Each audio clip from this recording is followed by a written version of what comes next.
a body falls freely from a carriage of a train, will the time of fall will be same if the train is stationary, moving with constant velocity and moving with constant acceleration. Now I want to remind you one idea, that is reference frame.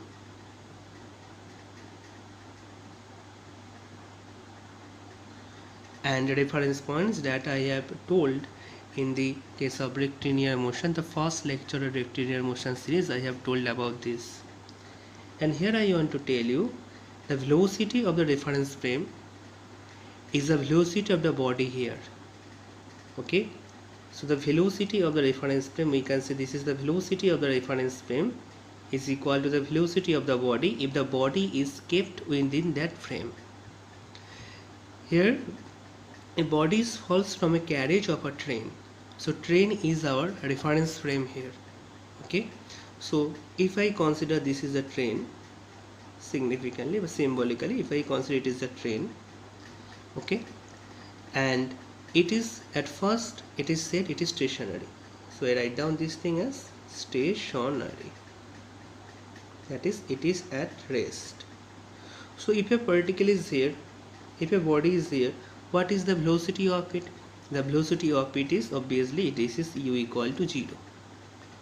Now the question is, if it is just fall from it, what will be the initial velocity of it? The initial velocity is equal to that of the velocity of the train, and that is 0. So if it falls from it, its initial velocity is 0, and if I say it after falling from it, it reaches the ground here. When it reaches the ground, if it is at a height h from here, let us consider, then h equal to 1 by 2 gt square, because the initial velocity is 0 here. So the height and t is related by this equation.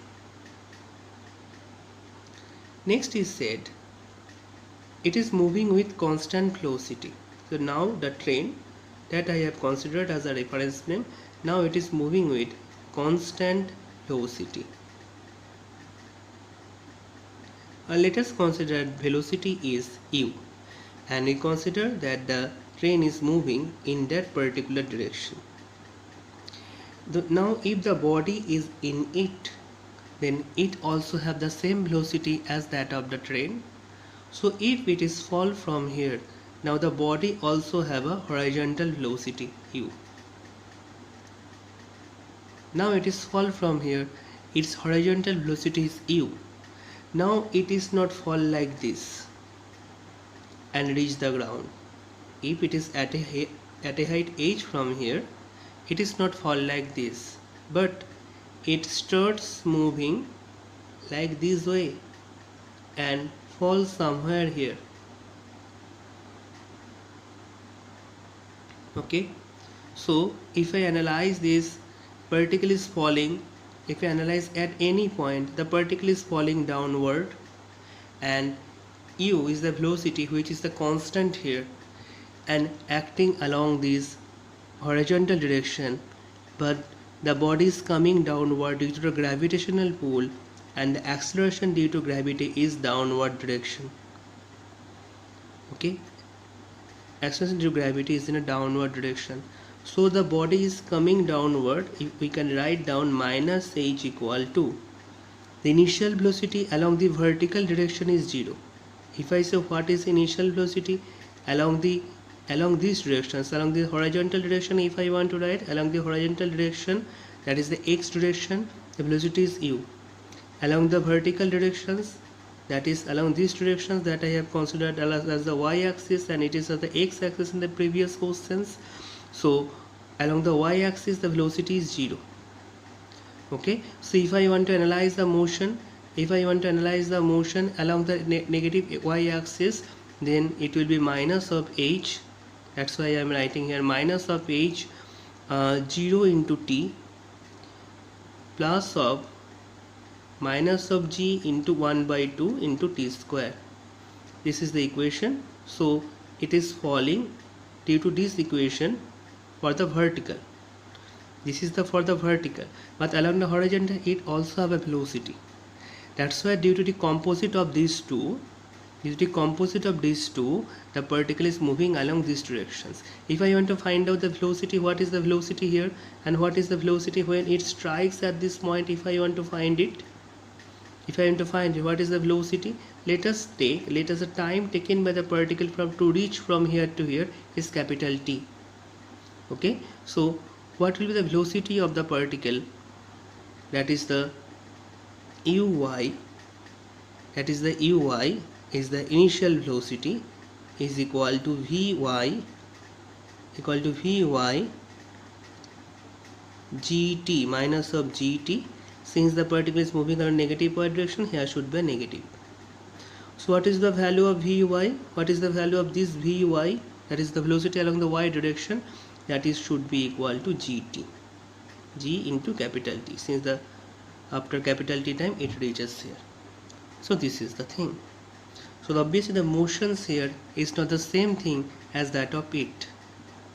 But if the particle is moving with a constant acceleration, because the train that I have considered here, that is moving under constant acceleration. If it is moving under constant acceleration, and if it starts from rest, that is say, if this train starts from rest, after some time it have a velocity.